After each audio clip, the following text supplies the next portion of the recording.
Hello guys, আসসালামু আলাইকুম। আশা করি সকলেই ভালো আছে।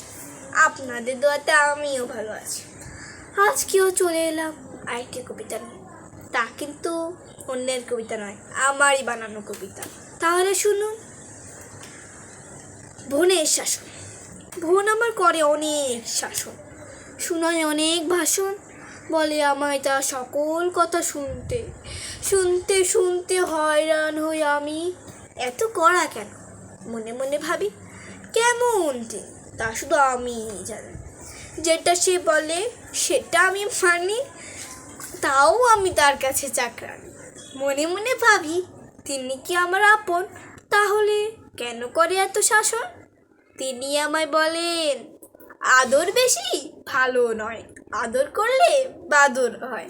আমার এই কবিতাটি কেমন হয়েছে প্লিজ কমেন্ট বক্সে সবাই বলে যাবেন। আর একটা কথা বলি, বোনেরা শুধু শাসন করতে চায়, কারণ তারা সবসময় ছোটো বোনদের চাকরানির মতো শাসনই বলে যায়। কারণ তারা জানে তাদের কাছে সবসময় শাসন করাটা ইজ দ্য বেস্ট, মানে শাসন is all the best of বড় বোন। তাদের কাছে আদর বলে কিছুই থাকে না। আর আমার এই কবিতাটি কেমন হয়েছে প্লিজ সবাই বলে যান। আর ইতিমধ্যে বোনের শাসন হইতে হইতে আমি অলরেডি শেষ। এখন আল্লাহ হাফেজ, বোনের পিঠা খাওয়ার জন্য যাচ্ছি। Bye bye.